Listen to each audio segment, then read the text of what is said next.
The portfolio slipped from my hands before I even registered what I was seeing.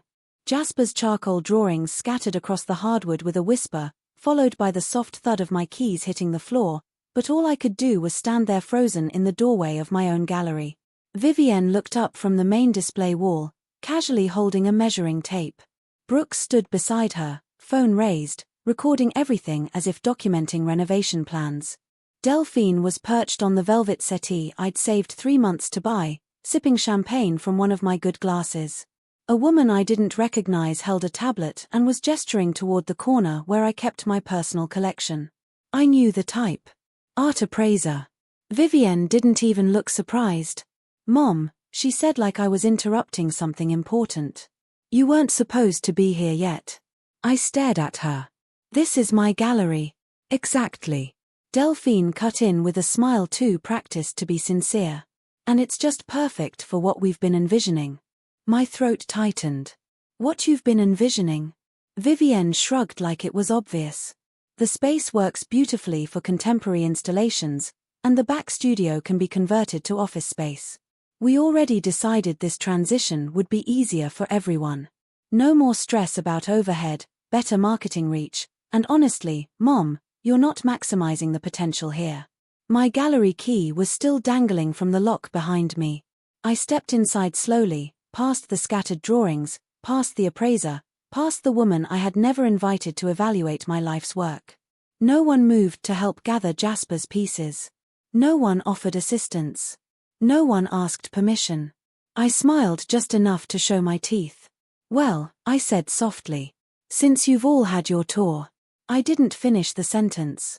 I didn't need to. I simply walked over to the front door and held it open. One by one, they filtered out. Delphine gave me a look of pity mixed with disdain. The appraiser muttered something about unrealized market potential. Brooks kept his phone recording until the very last second. Vivienne kissed my cheek like nothing had happened.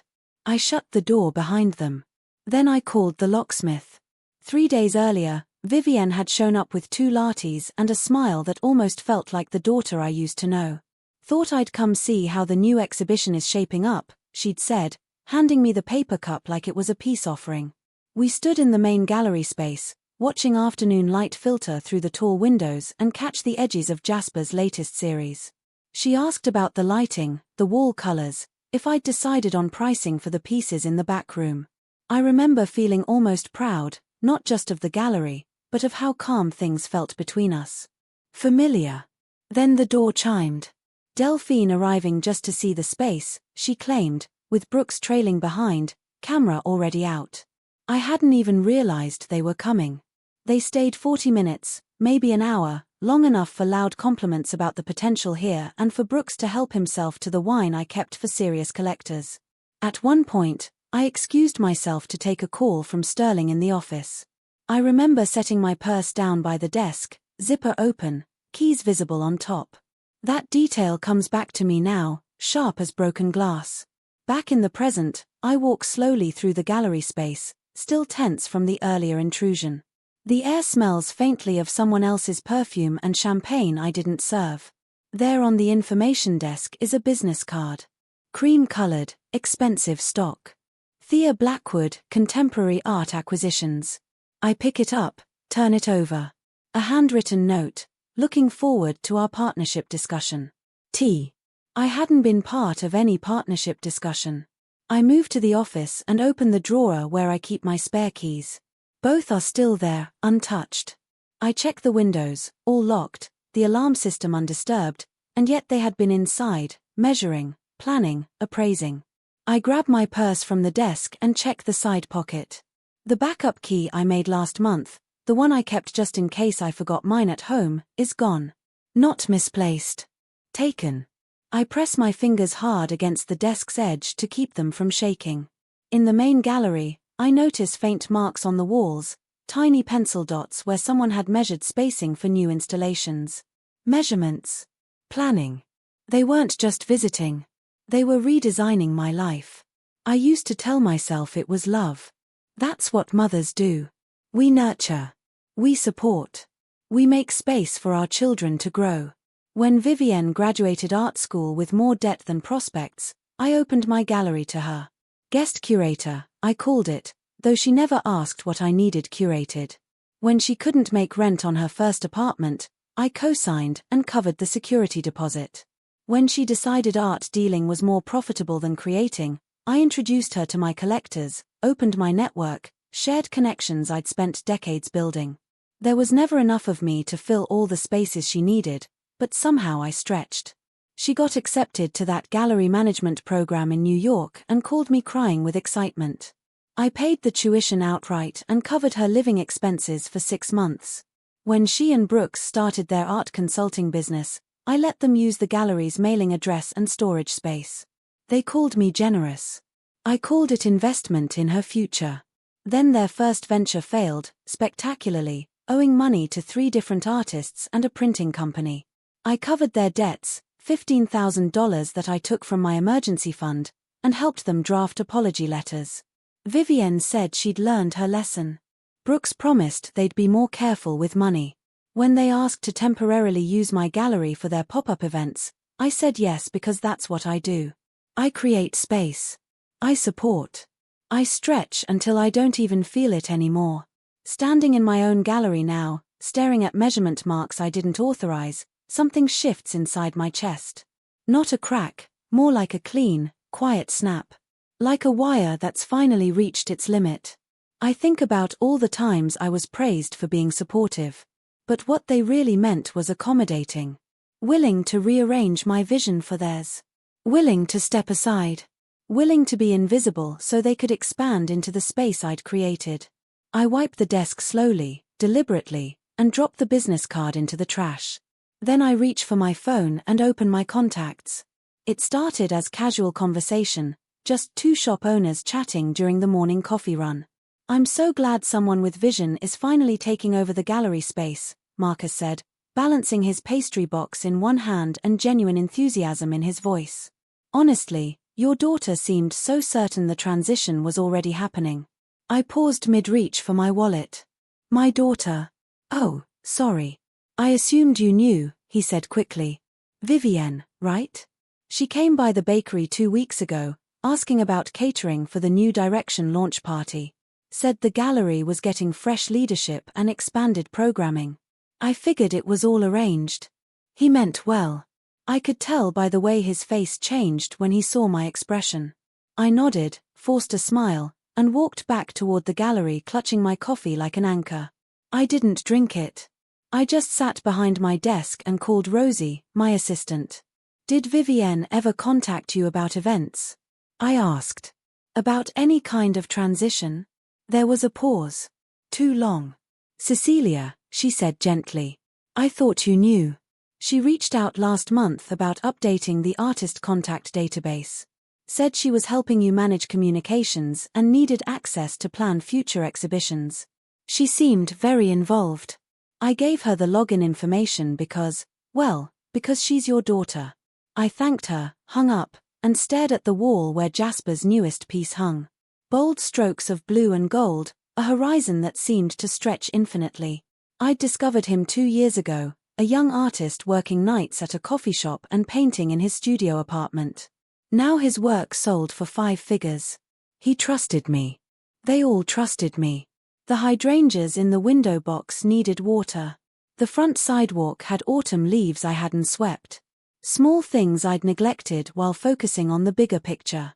I'd been running this gallery for 10 years. 10 years. And they'd been circling for weeks. Not a whim. Not a passing suggestion. This wasn't Vivienne and Brooks talking about maybe someday scenarios. This was movement, steps taken, connections made. My relationships converted to their opportunities in conversations I wasn't part of. They saw my gallery not as my achievement, but as their inheritance. My name being quietly replaced with theirs in discussions about the future I wasn't invited to shape. My chest felt tight, but not with sadness. Not this time. It was something sharper, cleaner, like clarity with teeth. I walked to the supply closet, found a manila folder, and wrote one sentence across the front: "Gallery takeover evidence." And for the first time in years, I thought maybe that's something I should finally make them defend. Vivienne opened her apartment door like nothing had happened, like I was just dropping by to see how she was settling in or to bring groceries for the week. The casualness on her face didn't match the pounding in my chest. "Hey, Mom," she said, stepping aside. "Brooks just went out for coffee. Come in." I didn't move. "We need to talk." She gave a small shrug, already bracing. "Okay." We sat in her living room, the same space I'd helped her paint last spring, where I'd assembled her bookshelves and hung the art prints she'd chosen. The coffee table still bore water rings from glasses I'd set there during our last normal evening together. For a moment, I stared at a photo of us at her college graduation, both smiling, both believing in the same future. "You contacted Marcus about catering," I said. Vivienne leaned back against the couch. "I mean, yeah. I was exploring options." "You told him there was a transition happening?" "At my gallery. It was just a conversation, Mom. Come on." She smiled like this was nothing, like I was overreacting to friendly inquiry. "The gallery needs modernization, and you've been so overwhelmed lately. This could solve everything." I laughed. Not loud, not cruel, just soft and hollow. "You think I built that gallery to solve your career problems?" Her face tightened slightly. "No, I didn't mean it like that. We thought maybe it could be collaborative. Shared vision, combined resources." "You didn't ask." Her mouth opened, then closed. She ran a hand through her hair, the same gesture she'd made as a child when caught in elaborate stories. "I didn't think I needed permission to think about possibilities." I felt something hard settle in my stomach. "I didn't spend 10 years building that space to fill it with your possibilities. I built it to create something meaningful." Her expression changed then, just slightly, like I'd said something unreasonable. "I'm your daughter," she said. "I know what you're trying to accomplish there." "Do you?" My hands remained steady in my lap, fingers laced together to keep from trembling. "Because what you've taken from me, connections, trust, reputation, you took without asking what I wanted to give." She stood up suddenly, pacing toward the window. "You're making this bigger than it is." "No," I said, standing as well. "I'm finally seeing it for what it is." My voice wasn't loud, but it didn't waver. "Not this time." She didn't follow me to the door. And when I closed it behind me, I already knew what I had to do next. I was halfway through my morning routine when the notification chimed. "Brooks tagged you in a post." I tapped it without thinking, expecting another artist spotlight or maybe a photo from one of the gallery events. Instead, I was staring at a caption that made my coffee cup suddenly feel too heavy in my hands. "Exciting changes coming to the local art scene, new energy, fresh vision." The photo showed the interior of my gallery, but shot from angles that made it look different. Younger. The lighting was golden hour perfect, and Brooks had added filters that made everything appear more vibrant, more contemporary. More like it belonged to someone else. I scrolled down, reading the comments. "Can't wait to see what you and V bring to the space," one follower wrote. Brooks had replied with flame emojis and "stay tuned for announcements." Another comment, "Is this the gallery takeover Vivienne mentioned?" The response, "Evolution, not takeover." Same beautiful space, elevated vision. I set my mug down carefully, my hands not quite steady. This wasn't a spur-of-the-moment post, a hopeful caption about future possibilities. This wasn't speculation. This was marketing. They had photographed my space, crafted messaging, built anticipation for changes they hadn't discussed with me. They weren't preparing to ask permission. They were announcing a fait accompli. I scrolled back through Brooks' timeline, then switched to Vivienne's account. More breadcrumbs, more implications. Photos of her at art fairs with captions like "scouting for the next exhibition." Pictures of her and Delphine at openings, strategically posed near collectors I recognized from my own events. A selfie from inside my gallery office with the caption "planning mode" activated. She'd posted that 3 days ago. While I was at the dentist, she'd been in my space, behind my desk, in my chair, presenting herself as the person making decisions. I felt it then, deep and sour in my stomach, the full weight of it. They had never intended to collaborate. They had only intended to inherit. Not like partners, like successors. Like the gallery had always been destined for them, and I'd just been the caretaker keeping it warm until they were ready. I closed the app, wiped my hands on a dish towel, and walked to my desk. I pulled out a fresh legal pad, not to scroll social media, but to document. I started with dates, times, incidents. Then I moved to screenshots. Vivienne's posts suggesting involvement in gallery operations. Brooks' content positioning them as the new generation of local art curation. Comments from friends and followers congratulating them on opportunities one hadn't offered. Inside a new folder, thick manila, expandable, I placed the first printed screenshots. Then I added the text from Vivienne 2 weeks before, "Can't wait to show you what we've been planning." It hadn't seemed significant at the time. Now it sat at the top of the stack like evidence of conspiracy. I pulled my laptop closer and opened my bank portal. There it was, an unauthorized access attempt from an unrecognized device, flagged by security. The same day Vivienne had offered to help me streamline the gallery's financial systems. I printed the security alert, added it to the pile. Then I opened the app for the security cameras I'd had installed last month. The technician hadn't asked questions when I requested coverage for all gallery entrances and the office area. I told him I'd had some issues with after-hours access, and he just nodded like he'd heard worse. I scrolled to the footage from last Tuesday. There was Delphine, standing in my gallery at 9 p.m., phone pressed to her ear, gesturing broadly at the walls like she was giving a virtual tour. The audio wasn't clear, but I could see her mouth moving, pointing at specific pieces, discussing something with enthusiasm. An hour after closing, using a key I hadn't given her. The next clip was from Thursday morning. Vivienne's car in the parking area at 7 a.m., a full hour before opening. She entered through the back door, spent 40 minutes inside, left carrying a small box. When I arrived at 8:30 that morning, she was already gone, but there were papers on my desk that hadn't been there the night before. Artist contact sheets, updated with phone numbers I didn't recognize and notes I hadn't written. I saved every video file, printed the timestamps, cross-referenced them with the days Vivienne claimed to be helping with gallery organization. The pattern was clear: she'd been accessing my space, my files, my relationships without permission, building her own version of my business from the inside. When I was done, I sat back and looked at the growing stack of evidence on my desk. This wasn't about miscommunication or family dynamics. This wasn't even about the gallery anymore. It was about the boundaries I was finally seeing clearly and how systematically they'd been erased. I sealed the folder and reached for my phone. Not to scroll or document, but to call Sterling, the one collector who'd known me since before the gallery, who'd watched me build this from nothing. "Cecilia," his voice was warm but carried a note of concern. "I'm glad you called. I was actually planning to reach out." "About what?" "Well," he paused, choosing words carefully.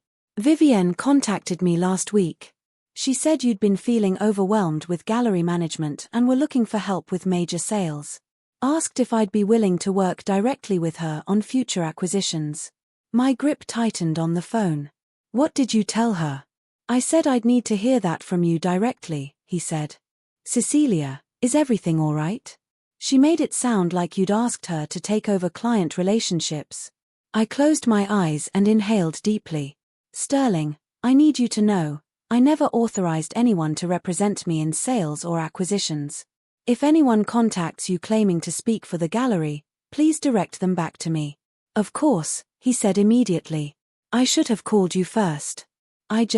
She was so convincing about wanting to help." After I hung up, I opened my laptop again and began typing. Not a social media post or an email to Vivienne, but a letter to my attorney.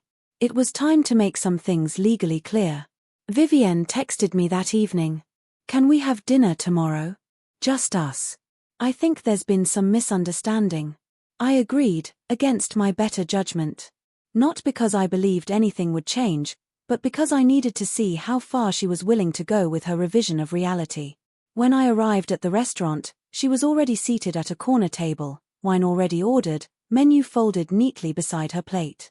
The staging was careful, intimate lighting, quiet atmosphere, The kind of place where serious conversations happened behind closed doors. "Mom," she stood to hug me, the gesture warm and familiar. "You look tired. Have you been sleeping?" I sat down, noting how she'd chosen the chair facing the room while positioning me with my back to the other diners. Strategic, whether conscious or not. "I've been busy," I said simply. She poured wine into my glass, the movement practiced and solicitous. "That's actually what I wanted to talk about. Brooks and I have been worried about how much stress you're under with the gallery." I took a small sip of wine, watching her face. "What kind of stress?" "Well," she leaned forward slightly, voice dropping to a concerned whisper, "the finances, the artist management, keeping up with current trends. It's a lot for anyone, especially someone who's been doing it alone for so long." The patronization was subtle but unmistakable. "Someone my age," she meant. "Someone out of touch." "The gallery is doing well," I said evenly. "Of course it is," she said quickly. "You built something incredible. That's exactly why it deserves to continue growing, to reach its full potential." A manila envelope appeared beside my plate, as if she'd conjured it from thin air. "I wanted to show you some ideas we've been developing." Inside were printed proposals. Partnership structures with my name listed as founding director and Vivienne's as executive director. Organizational charts showing her in control of artist relations, exhibitions, and sales. Budget projections that included salary lines I hadn't approved and expense categories that seemed to benefit her more than the gallery. "These are beautiful," I said carefully, flipping through pages of my life reorganized around her ambitions. "Very detailed." "We wanted to present real solutions," she said, eyes bright with the excitement of someone who believed she was offering a gift. "The partnership structure protects your legacy while bringing fresh energy to the business. You get to focus on the artistic vision while I handle the commercial side." I looked at her across the table, this woman I'd raised, supported, sacrificed for, who was now offering to manage me in the space I'd created. "You've already started handling the commercial side," I said quietly. Her smile faltered slightly. "What do you mean?" "Sterling called me today." The color drained from her face, but she recovered quickly. "I was just exploring options. Getting a sense of what collectors might be interested in if we expanded programming. You told him I was overwhelmed and needed help with major sales." She started, then stopped, recalibrating. "Mom, you've been working so hard, and I thought if I could take some of the business development pressure off you." Without asking me. She set down her wine glass with deliberate calm. "I didn't think I needed permission to have conversations about helping you. You presented yourself as my representative. I am your daughter," she said, and there it was, the trump card she'd been holding. "I care about what you've built. We both do. This isn't about taking anything from you. It's about ensuring it thrives." I stood up slowly, leaving the partnership papers scattered on the table like rejected promises. "I didn't ask you to ensure anything," I said. "I asked you to respect what I'd built. There's a difference." I reached for my coat, and she finally showed her true frustration. "You're being unreasonable," she said, voice sharp now. "Do you want the gallery to stagnate? Do you want to keep limiting its potential because you're too proud to accept help?" I looked at her for a long moment, this stranger wearing my daughter's face, and realized I was seeing her clearly for the first time in years. "I want you to stop treating my life's work like your inheritance," I said. I walked to the door without looking back. In the car, I didn't cry. I didn't scream. I just drove to the gallery, turned on all the lights, and stood in the space I'd created, remembering why I'd built it in the first place. Then I called my attorney and scheduled an appointment for first thing in the morning. I handed the envelope to Vivienne myself. She opened her apartment door, confused to see me standing there without warning, official papers in hand instead of groceries or flowers. "Mom, what's?" "It's a cease and desist order," I said from the doorway. "From my attorney." She took the envelope like it might burn her fingers. "What the hell is this?" "It's the last time I explain myself," I said. "You're legally prohibited from representing yourself as having any authority over gallery operations, from accessing gallery premises without explicit permission, and from contacting my artists or collectors claiming to speak on my behalf." Her face went through several expressions: shock, anger, disbelief. "You're suing me?" "I'm protecting my business," I said. "The business you've been systematically undermining while pretending to help." "Mom, this is insane. I'm your daughter." "I was trying to." "You were trying to take over," I said. "There's a difference between helping and hijacking, and you crossed that line months ago." Brooks appeared behind her, clearly having heard the conversation. "This is crazy, Cecilia. We were just—" "You were documenting my space for social media content without permission," I said, not letting him finish. "Creating marketing materials for a business transition that was never authorized. The legal papers cover both of you." Vivienne's shock was transforming into fury. "You can't do this. That gallery exists because of the connections I helped you make, the events I helped you plan. The gallery exists because I spent 10 years building it," I said. "Before you decided it was yours to reimagine." I turned and walked back to my car. Behind me, I heard the envelope hit the ground and the door slam. But there was no dramatic pursuit, no chase down the sidewalk, just the sound of my own footsteps and the knowledge that I'd finally stopped retreating. At home, I removed the spare gallery key from my key ring and dropped it in the drawer. That night, I slept better than I had in months. In the morning, I found 3 voicemails from Vivienne, each one cycling through different strategies: hurt daughter, concerned family member, reasonable business partner. I deleted them all and called Rosie instead. "I need you to change all the gallery passwords," I said. "And remove Vivienne's access from the artist contact database." "Of course," Rosie said immediately. "Cecilia, I'm sorry. I had no idea." "You couldn't have known," I told her. "But from now on, any requests for information or access go through me directly." Then I called Sterling and 3 other major collectors, not to explain or apologize, but to clarify. "If anyone contacts you claiming to represent the gallery in any capacity other than myself or Rosie, please know they're not authorized to do so." Each conversation was brief, professional, and absolute. By noon, my boundaries were no longer invisible lines that could be crossed with good intentions. They were legal walls with consequences. That afternoon, I walked through my gallery space differently. Not checking for evidence of intrusion, but seeing it fresh. The afternoon light caught Jasper's latest piece just right, casting shadows that seemed to shift and breathe. 2 visitors stood discussing the brushwork in quiet, reverent tones. The espresso machine hummed softly from the small cafe area I'd added last year. This was why I'd built this place. Not to create an empire or establish a dynasty, but to make space for art to exist and be appreciated. To connect artists with people who understood their vision. To create a sanctuary where creativity could flourish without agenda. I pulled out my phone and opened my notes app. Not to document more evidence, but to plan. Ideas for the winter exhibition, thoughts about the lighting in the back room, a reminder to call that young sculptor whose work I'd seen at the farmer's market last weekend. My gallery. My vision. My choice about who got to be part of it. For the first time in months, that felt like enough. 2 weeks later, I was reviewing applications for the spring group show when Rosie knocked on my office door. "There's someone here to see you," she said, expression carefully neutral. "Says she's from Blackwood Contemporary." Thea Blackwood stood in my gallery wearing expensive shoes and a practiced smile, looking around like she was appraising real estate rather than appreciating art. I recognized her from gallery openings around town, always impeccably dressed, always surrounded by people who seemed to be hanging on her words about market trends and investment potential. "Cecilia Thomas," she said, extending a manicured hand.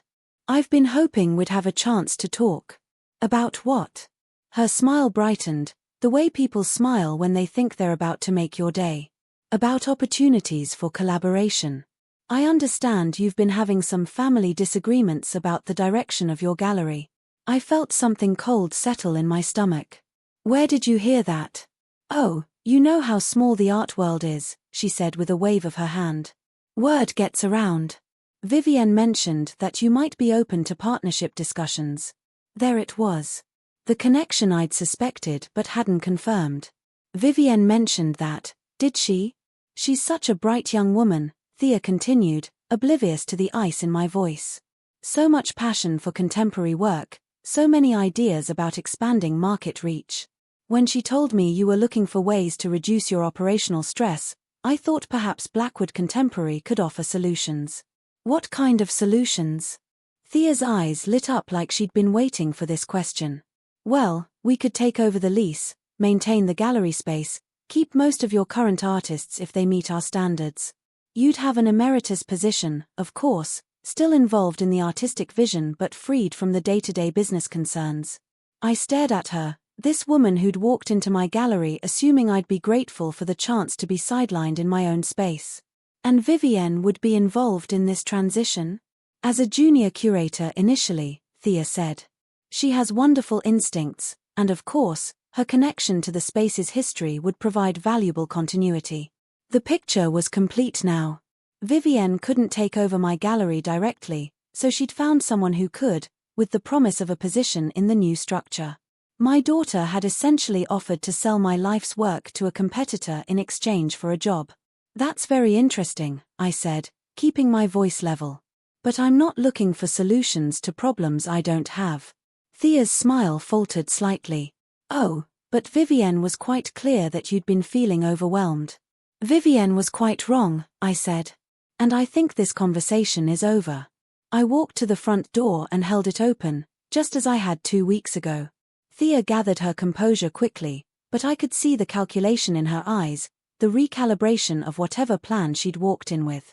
If you change your mind, she said, handing me a business card as she passed, the offer remains open.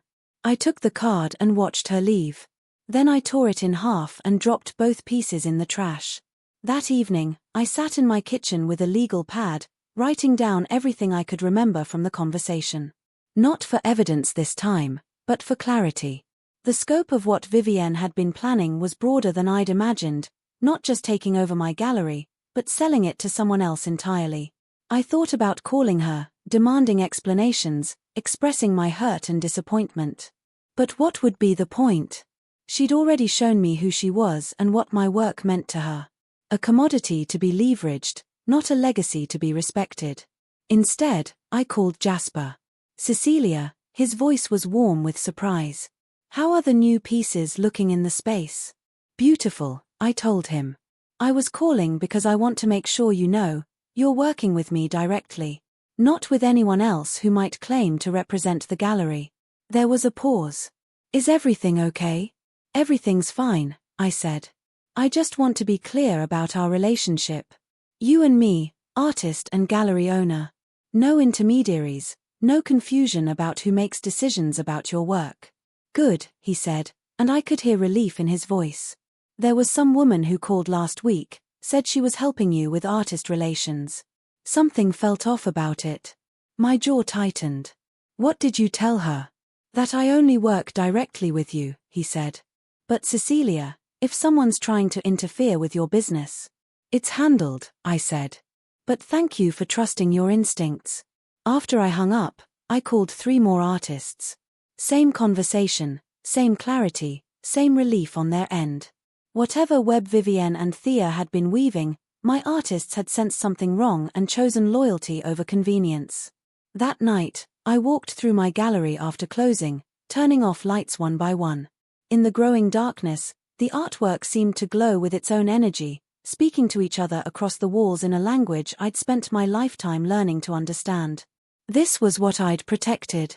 Not just a business or a space, but a sanctuary for creativity and connection. A place where art could exist without agenda, where artists could trust that their work would be respected and presented with integrity. I locked the door behind me and walked to my car under a sky full of stars. Tomorrow, I'd start planning the winter exhibition, new artists, fresh perspectives, work chosen because it moved me, not because it fit someone else's vision of market potential. My gallery. My artists. My choice. The freedom in that felt infinite. Spring arrived early that year, and with it, the kind of creative energy that makes everything feel possible. The gallery was busier than it had been in months. New collectors, young artists stopping by with portfolios, students from the college asking thoughtful questions about technique and inspiration. Rosie mentioned it during our monthly planning meeting. It's like people can feel something different here, she said, reviewing the visitor logs. More relaxed, maybe. More authentic. I knew what she meant. The space felt lighter without the undercurrent of tension I hadn't even realized had been there. No more surprise visits from family members with hidden agendas. No more second-guessing every business decision based on who might be undermining it behind my back. Just the pure pleasure of connecting artists with audiences who appreciated their work. On a Thursday afternoon in April, I was hanging pieces for Jasper's solo exhibition, his first, when the door chimed. I looked up expecting a delivery or an early visitor, but instead saw Vivienne standing uncertainly near the entrance. She looked different. Thinner, maybe, or just less confident. The professional polish I'd gotten used to seeing was replaced by something more tentative, more like the daughter I remembered from years ago. "Mom," she said softly. "Could we talk?" I set down the hammer I'd been using and studied her face.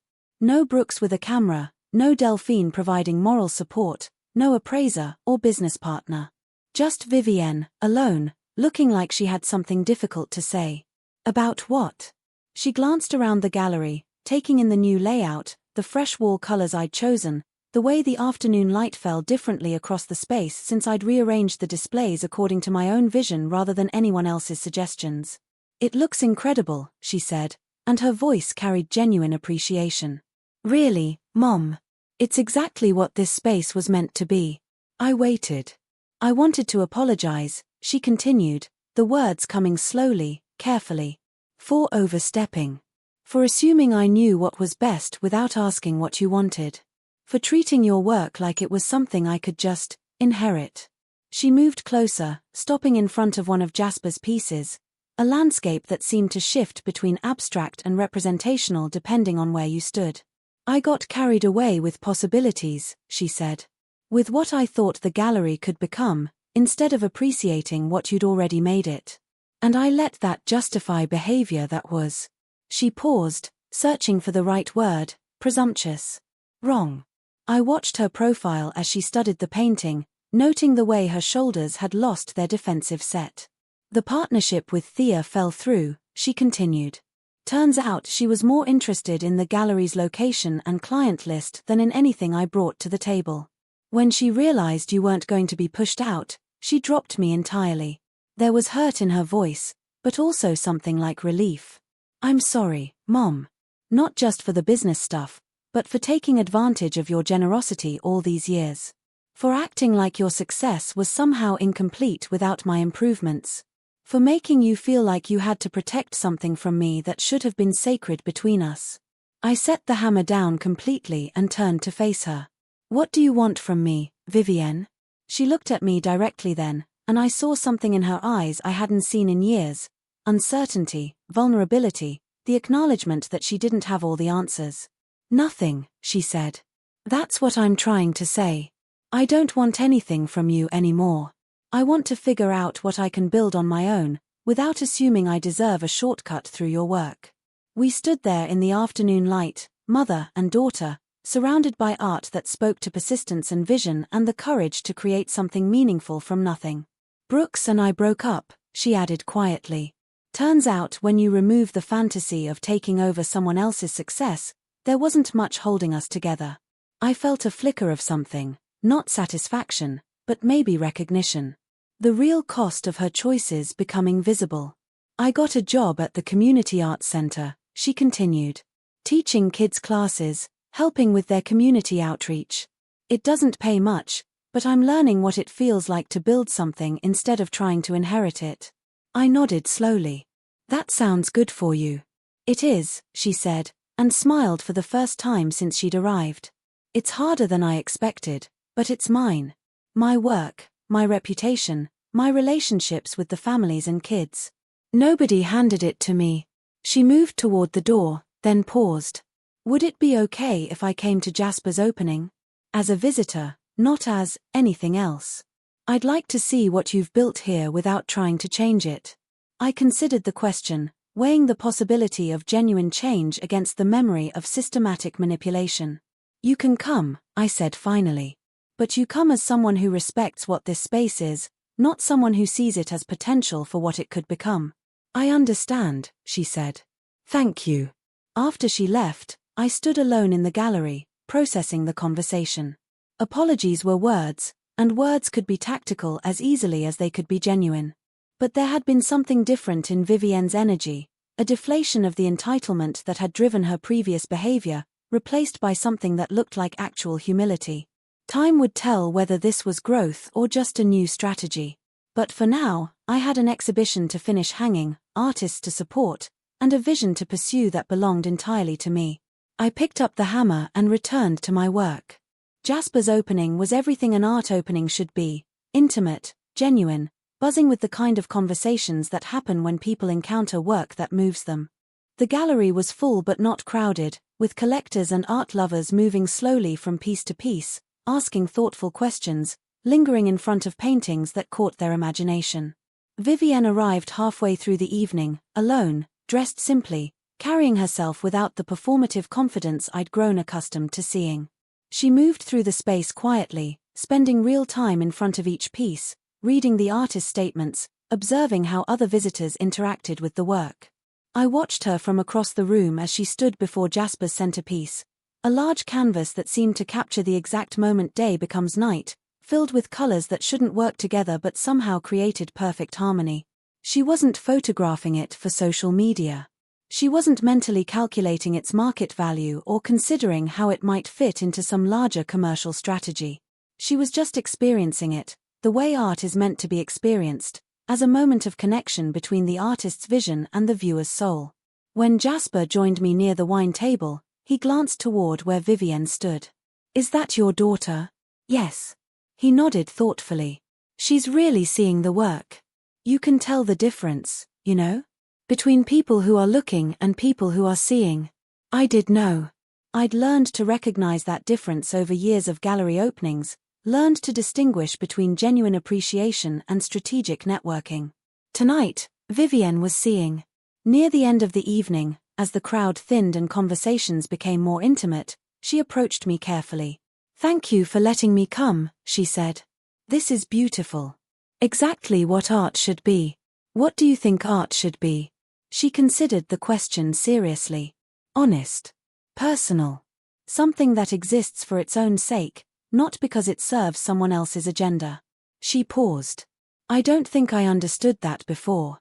I nodded, not committing to agreement but acknowledging that she'd said something worth considering. "I should go," she said. "But Mom, what you've created here, it's exactly right. Don't let anyone convince you it needs to be anything other than what it is." After she left, Rosie and I stayed late, cleaning wine glasses and taking down the temporary signage, rehashing the evening's highlights. 3 pieces had sold, 4 artists had stopped by with portfolios, and at least a dozen visitors had asked to be added to our mailing list for future exhibitions. "Feels like a new chapter," Rosie said, wrapping the leftover cheese and crackers. "It does," I agreed. "Cleaner somehow." Walking to my car under the spring stars, I reflected on how different this felt from gallery events 6 months ago, when every interaction carried the undercurrent of family drama, every business decision required consideration of who might be second-guessing it behind my back. Now there was just the work itself, finding artists whose vision deserved a platform, creating experiences that honored both the art and the audience, building something meaningful that could exist on its own terms. At home, I poured a glass of wine and sat on my back porch, listening to the night sounds and thinking about Jasper's question, the difference between looking and seeing. For too long, I'd been so focused on looking for signs of interference, evidence of betrayal, proof of my daughter's hidden agenda that I'd almost forgotten how to see what was actually in front of me. My gallery, thriving. My artists, trusting. My vision, finally uncompromised. The freedom in that was enormous, not just freedom from family pressure, but freedom to create exactly what I'd always intended. A space where art could exist purely, where artists could trust their work would be represented with integrity, where visitors could encounter something that might change how they saw the world.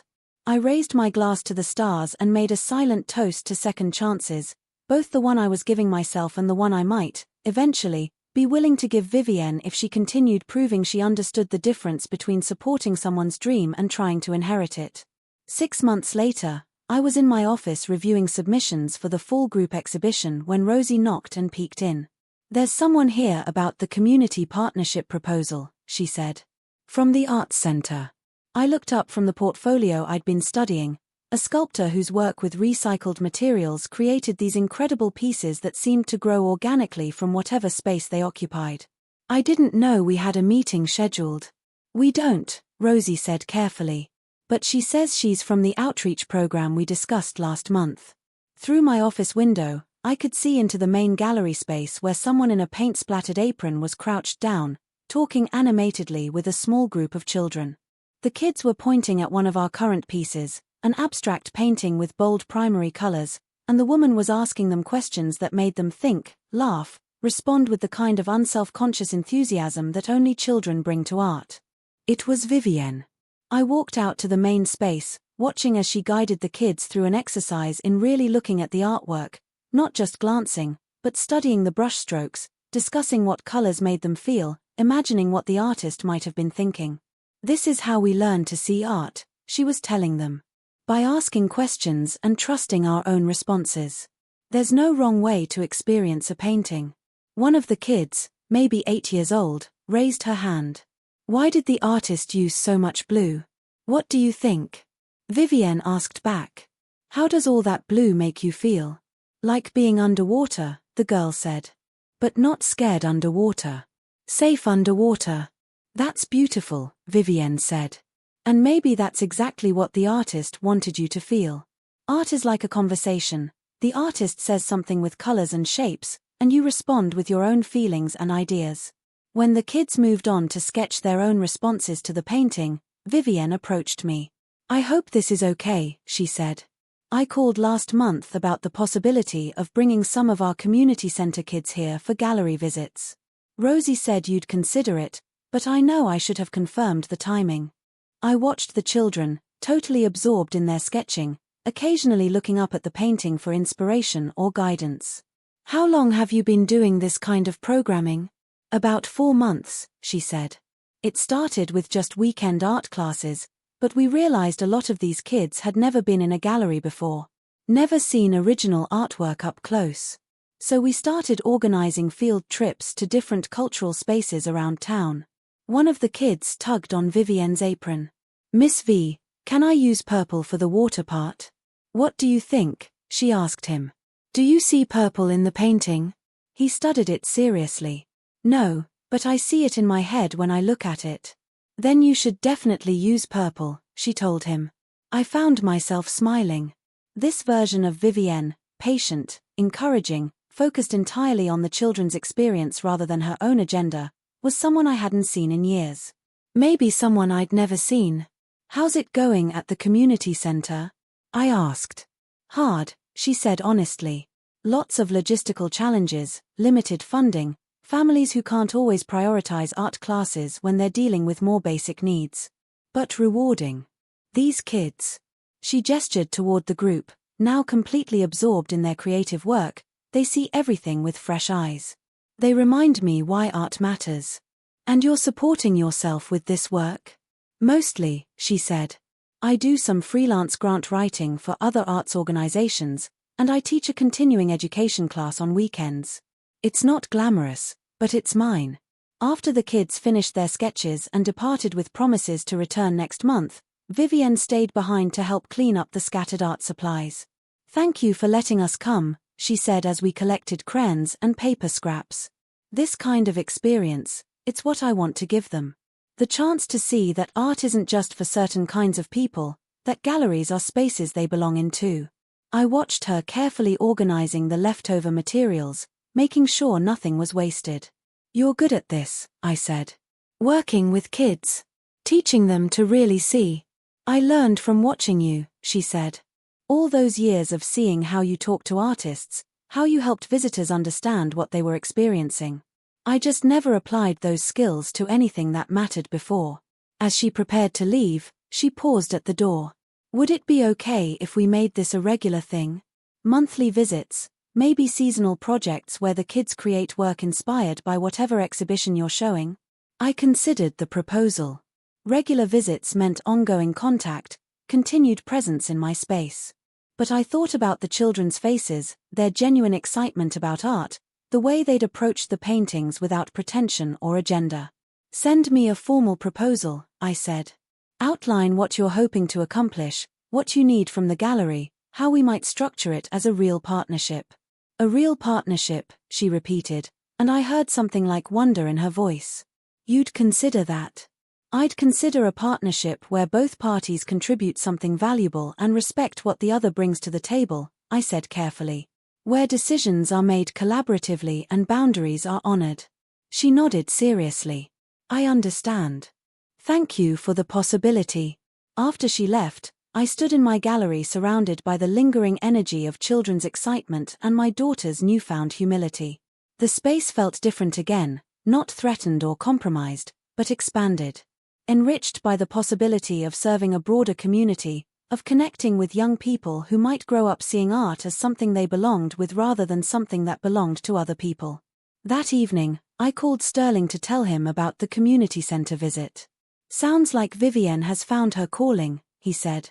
"And sounds like you might be finding a way to share your space without giving it up." "Maybe," I said. "We'll see." "You know, Cecilia," he added, "some of the most meaningful art programs I've seen have been intergenerational. Experienced gallery owners working with younger educators, each bringing different strengths to the same mission." "What mission is that?" "Making sure art continues to matter to the next generation," he said. "Making sure they have access to experiences that help them see the world differently." After we hung up, I sat in my kitchen with a legal pad, but this time I wasn't documenting evidence or building defenses. I was sketching ideas for how a community partnership might work, regular programming that brought kids into the gallery, maybe workshops where they could work alongside exhibiting artists, possibly even a small display area where their responses to professional artwork could be shown. The possibilities felt exciting rather than threatening. Not because I'd learned to trust Vivienne unconditionally, but because I'd learned to trust myself completely. To know the difference between collaboration that honored my vision and exploitation that diminished it. My gallery, opening to serve a broader purpose while remaining fundamentally mine. My choice about how to share what I'd built without giving up what I'd created. The balance in that felt exactly right. 1 year later, the community partnership had become one of my favorite aspects of running the gallery. The monthly visits had evolved into a robust programming series, kids creating art inspired by current exhibitions, occasional workshops where they could work alongside professional artists, and a small permanent display area where their work rotated quarterly. The children brought an energy to the space that longtime collectors found refreshing, and their unfiltered responses to artwork often revealed insights that more sophisticated viewers missed. They asked questions like why did the artist choose to make the sad parts blue, and made observations like this sculpture looks different when you sit on the floor to see it. Vivienne had proven herself to be exactly the kind of partner I could work with, respectful of my authority, clear about her own contributions, willing to discuss disagreements openly rather than working around them. When we planned programming together, she deferred to my knowledge of the space and the art while I relied on her understanding of child development and community needs. It wasn't the relationship we'd had before, when she was my daughter who expected special consideration. It was better, a professional collaboration between two people who brought different skills to a shared mission. On a Tuesday afternoon in October, I was hanging pieces for our annual community showcase, work created by both the kids from the center and emerging adult artists I'd discovered throughout the year, when the door chimed. I looked up expecting Vivienne with supplies for tomorrow's opening reception, but instead saw Brooks standing uncertainly near the entrance.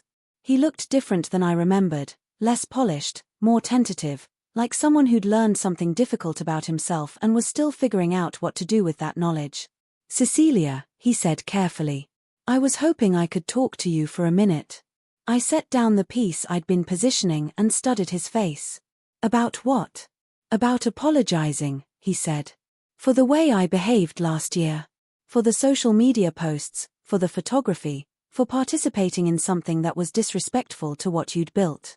I waited. "I got caught up in Vivienne's enthusiasm about possibilities," he continued. "And I let that justify treating your space like content for my platform instead of respecting it as your life's work. That was wrong." He moved closer, stopping in front of a piece by one of the community center teenagers, a mixed media work that incorporated photographs, paint, and found objects into something surprisingly sophisticated. "This is incredible," he said, and his appreciation seemed genuine. "This whole show, bringing together established and emerging artists, creating dialogue between different generations and approaches to art, it's exactly what galleries should do." "What do you want, Brooks?" He turned to face me directly. "Nothing," he said. "I mean, I'm hoping you might consider letting me document this exhibition, but not for my own social media. For the community center's archive." Vivienne mentioned that they're applying for grants and having professional documentation of their partnerships would help with funding applications. I considered this. "You'd be working for the community center, not for yourself?" "Right," he said. "They've hired me to do some freelance photography and social media management. Nothing glamorous, but it's work that serves something bigger than my own brand." "And you and Vivienne are friends," he said. "Which is what we should have been all along, instead of partners in schemes that hurt people we cared about." I walked over to the window where afternoon light was casting perfect shadows across one of Jasper's newer pieces. He'd become a regular in our exhibitions, his work growing more complex and confident with each show. "You can document the opening," I said finally. "But everything gets approved by me before it's published anywhere. And if I see any content that positions this event as anything other than what it actually is, a community celebration, not a business opportunity, the arrangement ends immediately." "Understood," he said immediately. "Thank you." After he left, I finished hanging the last few pieces and stood back to survey the exhibition. Art by established professionals hung alongside work by teenagers and grade school students, creating conversations across age and experience that wouldn't have happened in a traditional gallery setting. A painting by Sterling, he'd started creating art again after years of only collecting, was positioned next to a sculpture made by one of Vivienne's most talented students, and the dialogue between them was electrifying. This was what I'd been working toward without knowing it, not just a gallery that sold art to people who already appreciated it, but a space that created new appreciators, new artists, new ways of thinking about what art could do in a community. When Vivienne arrived with supplies for tomorrow's reception, she found me sitting on the small bench in the center of the gallery, just taking it all in. "It looks perfect," she said, settling beside me. "The kids are so excited for tomorrow. Some of them have never had their work displayed anywhere before. How do you think they'll handle it?" I asked. "Being in a gallery setting, meeting collectors and established artists. They'll be themselves," she said with a smile. "Which is exactly what this event needs. They'll ask questions, make observations, probably correct some adult assumptions about what young people are capable of creating." We sat together in comfortable silence, surrounded by art that represented collaboration instead of competition, growth instead of takeover, shared vision instead of imposed agenda. "I'm proud of what we built together," I said finally. "This partnership, it's what I didn't know I was looking for. It's what I didn't know I needed," she replied. "The chance to contribute to something meaningful without trying to own it." The next evening's reception was everything we'd hoped: intergenerational conversations about art, kids explaining their techniques to fascinated adults, professional artists learning from younger perspectives, the kind of community energy that reminded everyone why art matters. Near the end of the evening, as conversations deepened and the wine flowed and people lingered longer than they'd planned, I stood near the entrance watching it all unfold. Sterling approached with a glass of wine and a satisfied smile. "This is what galleries are supposed to be," he said. "Not just places where art gets bought and sold, but spaces where it connects people across all the boundaries that usually keep them separate." I nodded, feeling the deep satisfaction that comes from seeing a vision fully realized. It took me a while to figure out how to share the space without giving it up. "The best collaborations happen when everyone gets to bring their full selves to the project," he said. "Nobody has to disappear for the partnership to work." As the last visitors departed and we began cleaning up, Vivienne and I worked together efficiently. She knew where everything belonged, I knew how I wanted the space reset for normal operations tomorrow. We moved around each other easily, partners in maintaining something we'd built together. "Thank you," she said as we locked up. for giving me the chance to earn this instead of just expecting to inherit it. Thank you for learning the difference, I replied. Walking to my car under the autumn stars, I reflected on how completely my life had changed from the moment I'd found strangers measuring my space without permission. The hurt and betrayal of that discovery had led to the legal boundaries that protected my work, which had created space for the genuine partnership that now enriched it. Sometimes you have to lose something to discover what it really is. Sometimes you have to defend something fiercely before you can share it generously. My gallery, exactly as I'd envisioned it and completely beyond what I'd originally imagined. My daughter, finally the partner I'd always hoped she could be. My community, expanded to include voices I hadn't known I needed to hear. The freedom in that felt like coming home to a place I'd been trying to find my entire adult life. At home, I poured a glass of wine and sat on my back porch, listening to the night sounds and thinking about tomorrow's schedule. New artist portfolios to review, grant applications to complete, planning for the winter exhibition that would feature work by some of the community center's most advanced students alongside pieces by established artists who'd asked to be part of our programming. My phone buzzed with a text from Rosie, "Best opening we've ever had. This is what the gallery was always meant to be." I smiled and typed back, "Just the beginning." Then I set the phone aside and sat quietly in the darkness, surrounded by the deep satisfaction that comes from building something meaningful and sharing it on your own terms. The gallery would be there tomorrow, exactly as I'd left it, ready for whatever came next. My space. My vision. My choice about who got to be part of it. And for the first time in years, that choice felt infinite with possibility.